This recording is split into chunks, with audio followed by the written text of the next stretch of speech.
Third down and 20. CeeDee Lamb on the panic meter. I think if you're watching us on segments, I'm just going to kind of repeat what Frank was saying about DJ Moore. It's kind of what I feel about CeeDee Lamb, where it's, to me, I don't think he's that kind of guy that can be the DeAndre Hopkins or Devontae Adams that's really just mossing people and whatnot. I don't think he's got the Tyreek Hill speed. Like, I think, like DJ Moore, both these guys are very good, top 10 dynasty wide receivers. I'm just not willing to put him into my top 5 like he was being valued. And especially like when you compare him to Justin Jefferson, where there are people even this offseason, like reputable people saying, I would rather have CeeDee Lamb than Justin Jefferson. I just can't subscribe to that idea. Where's CeeDee Lamb on keep trade cut right now? I'm assuming he's dropped a couple of spots. He was like 8, 3. I think. I'll find it real quick, but I'm pretty sure he's like 8. So I do view CeeDee Lamb as someone. I mean, I've always been high on him. 6. Even last offseason, I kind of compared him, and I said he's not very far off from Justin Jefferson to me in terms of Dynasty Outlook. I view them pretty similar, actually. I think CeeDee's going to be one of those guys that has potential to be like top 5 seasons, and a lot of them. This 2-week Bills skid, the Cowboys have just been successful running the ball. I'm not really overthinking it. He's a superstar. He's going to be a superstar receiver. I'd pay top 5 wide receiver price for him. He's someone he's a receiver I'd buy high on. Like, I don't think it's like overhyped. Like, I legitimately would pay top 5 wide receiver price for CeeDee Lamb. I think I think that's fair if you want to really pay up for him. I'm not sure I'm necessarily comfortable just spending the bag on him. I think I'd just rather also being paired with Dak, and it helps. But yeah, I'm paying top 5 price for CeeDee. But I would say that this is a buy opportunity. The slid hasn't happened enough. We need to see like 4 to 5 weeks of like pretty subpar play from CeeDee Lamb for there to be a real price difference from an owner. Maybe in some leagues, if a dude is just really panicking on him, maybe like, okay, no you one can get him at a fair low. value, but like I really don't think his price has realistically fallen as much as like a keep trade cut will say he has fallen. Yeah, I don't know. I still value CeeDee Lamb pretty similarly. I never really bought into the top 3 receiver price. I was definitely way more. I'd much rather have Justin Jefferson like a good bit over CeeDee Lamb. But I think that right now is like a pretty fair valuation. Like, okay, wide receiver 7, wide receiver 6, wide receiver 8, somewhere in there. Okay, that's fine for CeeDee Lamb. I just think wherever you're going to value DJ Moore is where CeeDee Lamb should be around too. That's just, I think they're very similar in that regard. Those are fair. No, I've just always been higher on CeeDee. For me, he's in my top 5. There are very few guys I would take over CeeDee. All right, but as far as panic meter, I mean, I'm 0. I'm not panicked about CeeDee. That's the reason I said like I'd buy high on him. Like, it should still be high. Like, it's CeeDee Lamb. I mean, if I could here's the one thing of panic that I would say is that if you're banking on him for right now, it is annoying the fact that freaking Amari Cooper has just been outplaying him. He just has, plain and simple. Amari Cooper's been the better receiver this year on the Cowboys. No ifs, ands, or buts about it. And to me, if I'm a CeeDee Lamb owner, that pisses me off because you bought into him, and if you held him, you were expecting CeeDee Lamb to be the wide receiver 1 on the Cowboys. And the fact that that has not happened is somewhat concerning because I feel like the consensus is that Amari Cooper is going to disappear in a year or 2. Well, what if that doesn't happen? Fair point. Is it just going to be this again where like, okay, CeeDee Lamb in some matchups and whatnot is great and it is really producing. But in other matchups, he has 3 targets for 50 yards. My counterpoint, it's weird that I'm kind of defending CeeDee Lamb here, is the Cowboys are a team that surprisingly run the ball like way more than you would think. Like they're more of a run heavy team than pass heavy team. Like obviously they had that first week against the Bucs where they went crazy, but since then they haven't. And I also think you still have time for CeeDee Lamb to develop. You know, maybe Amari Cooper gets banged up more, maybe just the wear and tear from playing all these years. He's not playing at the elite level that he's currently playing at. And then you do have them as like an equal footing, similar target shares. Maybe CeeDee Lamb finally starts to pass him. So it's not impossible. I'm not willing to go pay that top 5 receiver price to go bank on it, but I'm still not panicked over that. I guess mildly annoyed. I'm mildly annoyed. I'm not worried. I'm more so kind of arguing like CeeDee, not that he's overrated as a receiver. I'm just like, if I could sell him for, like a Tyreek Hill, something like that, dude, I think I'm gonna do that. I just like the fact that I'm getting a guy that's just insane. Tyreek Hill has put up numbers every freaking week. No one can stop him. Would you give up him and a mid-first for Justin Jefferson? I'm keeping the CeeDee Lamb in mid-first side. Pretty easy. I think no, not Jefferson. I'm taking the CeeDee Lamb in mid-first. Yeah, that's what I meant. I think he's like gonna follow kind of like that, like real wide receiver 1 trajectory. Like in his prime, I think he can be Hopkins, Devontae Adams level. Wow. That's how I am on CeeDee. I've been that way since last offseason too. I've been consistent. I just don't think I'd do that trade. Like I like Justin Jefferson more than CeeDee Lamb. I just don't think I'm doing that keeps trade. their cut. That's what I would take right now. But yeah, I'd rather just go the other direction. I'd rather sell CeeDee Lamb on the hype into someone that's undervalued than go up and give up a first round pick into Justin Jefferson. If you're getting T. Higgins in a first for CeeDee Lamb, are you doing that? No. You might be able to get more. I mean, I haven't even checked. Yeah, I don't know. CeeDee That's tough. I'm so up and down on CeeDee Lamb. Like I don't think CeeDee Lamb's a bad player, and if you like him long term, like Lounis does, go ahead. But man, if I'm getting a top 5 price for CeeDee Lamb, I think I'd rather just stonk him than hold on to him. All right. Like, what's the value difference between CeeDee Lamb and Stefan Diggs?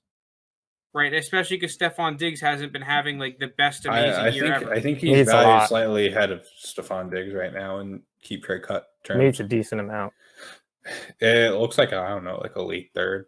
Doesn't really tell me a player. Okay, so it's really not that much, but like they're about the same. And I think I'd rather just move down from CeeDee Lamb if possible. Mid-third, maybe. I don't know. At the same time, though, I think Lounis is right in that we just haven't seen the ceiling of CeeDee Lamb.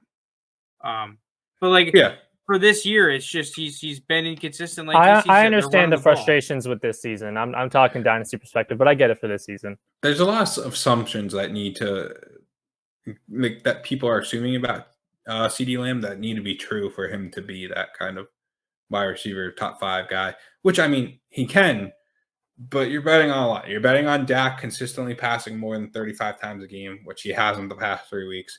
You're betting on him eventually becoming that alpha target share guy. You're betting on, him staying healthy and whatnot. Yeah. There's just it's certain like big assumptions that I don't know will necessarily happen, but we'll see. Moving on, we got how that's like Frank likes to dub them our waste lords. Yeah. And who's that mean? That means John Smith, Robert Tunyan, Adam Troutman. The tight end squad. And the one that I'm lowest on is probably Troutman. Yeah, I was just about to say, I don't know about you guys, but I feel way worse about one of these guys than the other. Yeah, than the other two. Troutman. Jonnu Smith, though. All right, I mean, we're gonna bounce around, I guess. We'll just go in order. Jonnu Smith.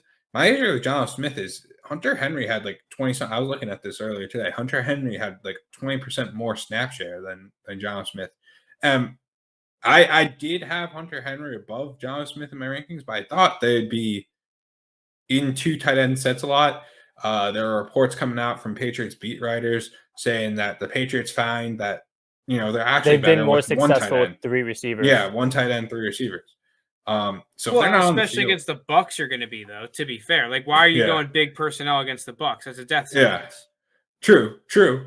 But if you're going 1 tight end and you're going Hunter Henry more often than Jonnu Smith, like there's not a lot to go around there. I mean, he's still probably the 3rd target on this team, so not bad. But normally, if you want a tight end, what's Johnny's price right now? You guys think? Like a late second, mid-second? Definitely lower than it was to start the season. Is it like a late? Do you think he can get him for a late second, like a contender second? I'm consulting Keep Trade Cut to see what consensus is. Yes, you could get him for a late second. The guys, interestingly enough, ranked around him: Hunter Henry. Then we got Frank's guy Cole Beasley, KJ Hamler, who I have to assume is going to just keep dropping for now, and Zach Pascal. I mean, so he's really in the dumps. Yeah. He's more of like a third. Still, what? That's a. I'd pay an early third for Jonnu Smith easily. I'd buy low if it's an early third. Well, in a tight end premium league, especially, I think you're right. Like, I'm not like panic on Jonnu Smith. It's like, okay, at this point, like, what is there even to panic on?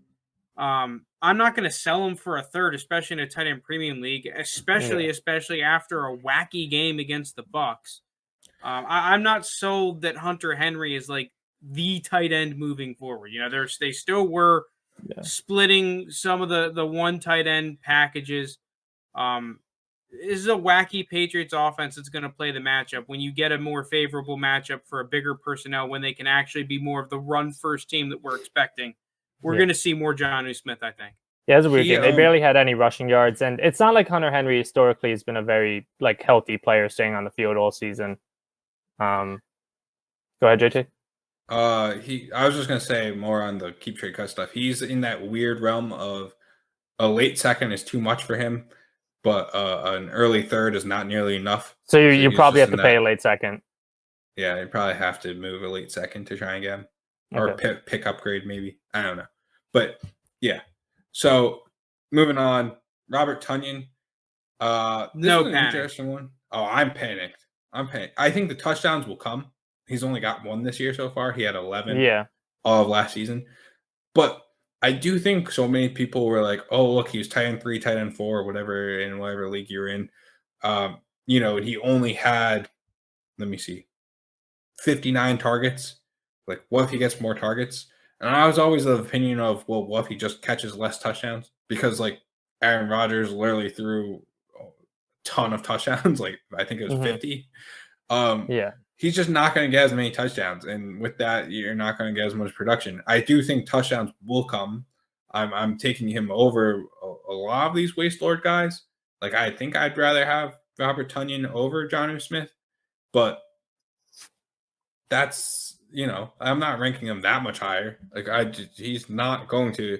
I get that he finished as tight end 3/4 last year, depending on what league you're in. But I don't think we're going to ever see that kind of stuff from him again. You're not going to see that. Well, one of the first encouraging signs is that his snap count has gone up the past 2 games compared to the beginning of the season. Yeah. He had 7 targets last week. Yeah, that's the other thing is that, you know, we're starting to see the targets again. And that's just the biggest thing with tight ends is that I need targets. He's a dude that's playing around 70 to 80% of the snaps I see for the foreseeable future. Especially because the other Packers tight ends have really shown that they still suck. Guys like Randall Cobb are definitely eating into him, Amari Rodgers and whatnot.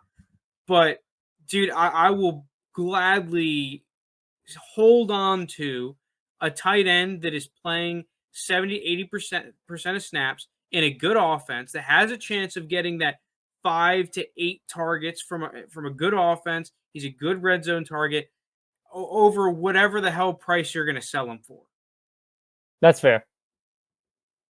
No, that's fair. I'd probably keep him in like the low value you're going to get at this point. I'm also assuming tight end premium leagues, by the way. Yeah, we're talking tight end premium. Where I guess the panic has gone too far. If I were to give like a number, I'd say like a 5, maybe a 6. But I think the panic has gone too far to the point of now you're ranking Irv Smith Jr. above him. Dawson Knox is like well above him. Dawson Knox is getting hyped up.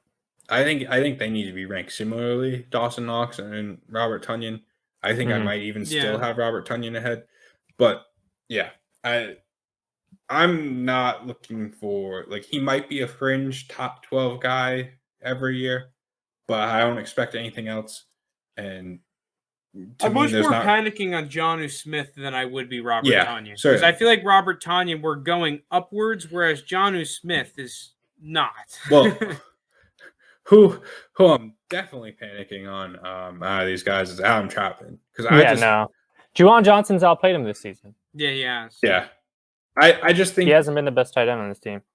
When you're looking at Adam Troutman, there was too much that got brought into the Saints straight up for him and whatnot. Like, what's he done? I don't expect him to really do anything. He had a decent amount of targets in his first or second game, but then like there's nothing to go off. Like, it's not a strong passing attack, and he's not even top 2 target. Never mind. I don't think he's the best tight end on that team, receiving wise, right now. Ship has just sailed though for Tunyan. Like, you're not going to get anything for him. I mean, Robert Tunyan and Jonnu Smith were both guys that even if people, it was just tough to get the price tag that you wanted for them at the beginning of the season. Troutman, you could have, because he had that, he's young, he's this, whatever. You're just screwed now if you held the bag. Would you rather have Juwan Johnson or Adam Troutman? I'd rather have Juwan Johnson. Juwan Johnson. Like, honestly, which is weird to say. He's produced more. Like Lounis said, you watch the games, Juwan Johnson's just the better player. Yeah. I mean, he was a receiver converted tight end.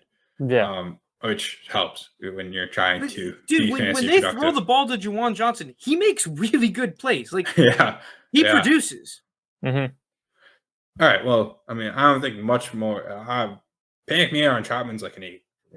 The panic meter's a 10, but it's like everyone's 10. Panic meter's a 10. So yeah. I think this next one is interesting. Yeah. Moving on, Gabriel Davis, Buffalo Bills. My panic meter for him, I'll put a disclaimer. I was never really in on Gabriel Davis, but I'm probably at an 8 or so on Gabriel Davis.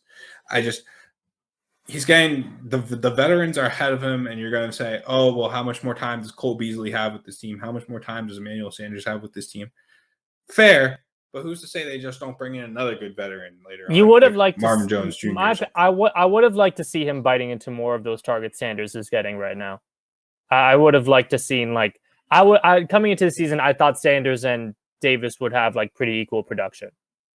But it's been Sanders by a decent amount. But obviously he did show a lot of flashes rookie year. The downside is now all these people on Twitter, Victor Lap, we told you low round receiver, never trust the hype. Maybe it ends up being true. What do you say your panic meter was? An 8? An 8, yeah. Not going that high. I'm probably going a 5, maybe 5.5, 6. I want to see more, but I'll let the season play out. I know Frank is probably the biggest fan of him here. I still like Gabriel Davis. I think he's a great long-term buy. I just think that we haven't seen the chemistry with Josh Allen yet. I don't think that's necessarily going to change at all. I'm not buying Gabriel Davis because I'm he's all of a sudden going to start producing. But I'm just gonna wait a little bit, or definitely test the waters if I could buy Gabriel Davis for a 3rd round pick. I think the ideal scenario with Davis is that he kind of just does nothing for most of the season, and then in the offseason, I can go and pick him up for nothing. I do think he's going to have one of those games where he has a good matchup, kind of like an Isaiah McKenzie game, where he just has a couple of big plays, and then all of a sudden 2 touchdowns. They just want to hold him. That's the one problem I have with buying Davis is that the people that have him still really like him and aren't just going to sell him for a 3rd. You have to wait a couple more weeks. Yeah, you're going to have to just have more weeks of crap, but I'm definitely going to test the waters, and if I have him, I'm still holding him firm. The only problem is that you probably promoted him off your taxi, which stinks. He's to me, a great taxi player to have in your second year. Yeah, it's kind of interesting. He's dropped from, I just looked on Keep Trade Cut, he's valued around an early 2nd, almost pushing into a late 1st round pick for 2022, to now he's an early 3rd round pick. But I would pay an early 3rd for him. When you get to early 3rds, there's not if I like the player, there's not many I wouldn't pay. But to me, I'd rather just a 3rd than Gabriel Davis. Moving on, we got Jameis Winston. I don't know, a 6. I don't know how about you guys feel. I'm definitely panicking to a certain extent. I'm decent. Here's where I'm panicking with Jameis Winston. Has he done enough to make you guys think that he's going to be the guy next year there, starting? Has he done enough to make you think that he's better than Jared Goff? No. No. I'd rather have Goff. I think Goff has done more this season to retain his job for next year than Jameis has to retain his for next year. Now, I know it's not a very talented offense. You can make, like, what weapons do they have? Their number one receivers, Callaway and Juwan Johnson. Those are fair points. But, I mean, it's not like Jared Goff has many, like, receiving weapons outside of Hawkinson and Swift.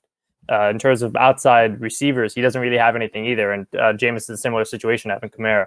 So that's where I'm mostly worried. I think he could be an okay QB2 for the rest of this year, but I'm more worried about his long-term outlook because unless he steps it up, I think the Saints find a replacement next season. Yeah, I think he's just going to stick around, though. I think he's just going to stick around, but I'm not necessarily sure that's a good thing because it really feels like he might just be a forever bridge quarterback now. Yeah. Yeah, I agree. And so that's probably where I have the 6 or so. I think if you thought you're getting the next long that 30-30 Jameis Winston kind of guy who just like slings it and you're getting a ton of points, that's probably where you're really panicking because you're just not getting those kind of points anymore. I think he's also like Taysom Hill takes his red zone crap too. Yeah. I mean, I think all three of us were definitely more on the sell than buy Jameis. Jake was like the more buy Jameis kind of a guy.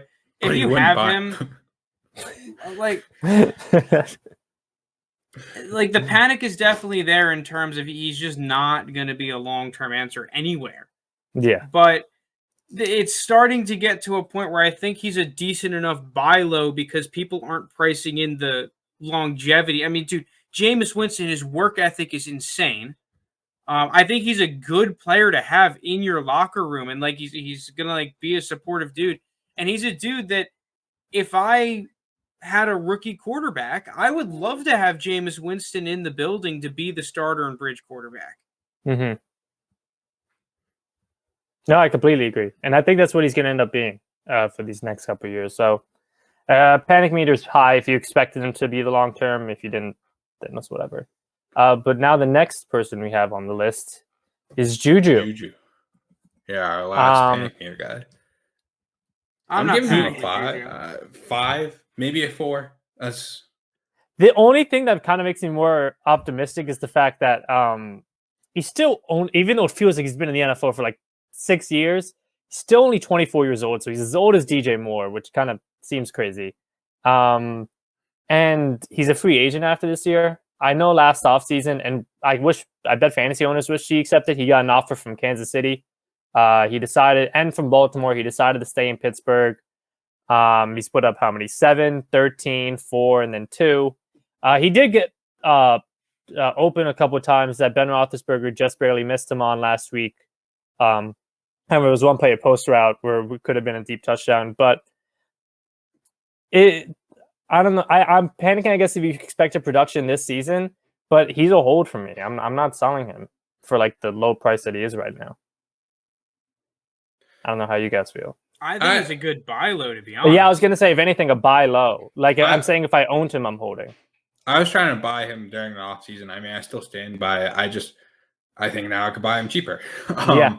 So it's the same thing with all of these Steelers wide receivers. I think they're all just kind of in a result of just not a great situation. Can you get Juju for a late second? Probably not. Late second, no, but mid second, I think you'd have a mid second. I think you almost definitely can. Yeah. Late second, I don't think you can. Mid late seconds, I think I'd be, especially in the 2022 class right now. I think I might be shoving around to see if I could get something for him. Or Trey Cut has him still ranked a little, just slightly lower than an early second. Here's a weird question: Jacoby Myers or Juju? Who do you want? I think Juju still. I still think Juju. For this season, Myers. I think Myers has the better year this year. I just like Juju's talented. Like we've like you don't accidentally have like a 1,300 yard season, or I forgot what his year was a couple years ago. I just think that this passing attack kind of a mess, and it's a result of Deontay Johnson and Claypool are just more talented. Those two are stud receivers who are both going to be stars. Like, and it's just he's good, but he's not as good as those guys. And I'm holding and buying low for the fact that hoping that he goes and signs somewhere next year where he can be the number 2 receiver on a decent passing attack. I like Jacoby Myers, but he's currently valued like slightly above Juju, and if I can make that move of Myers into Juju, I'd probably do it. Yeah. Also, he's worth more than an early second right now, allegedly on keep trade cut Jacoby Myers. Give it a couple. Jacoby Myers. Yeah, and I said I got clowned for saying that I wouldn't take it would take a mid second for me to move him during the offseason. Not by I like both of those players, though. The only problem I have with Myers is that his long-term outlook is still really uncertain, especially because... Yeah, exactly. Yeah. I mean, fuck, it's the Patriots. They still need receivers. Yeah. All right. I mean, you can make an argument that Kendrick Bourne was their best receiver the other day. I think you can make a solid argument for that, which is sad.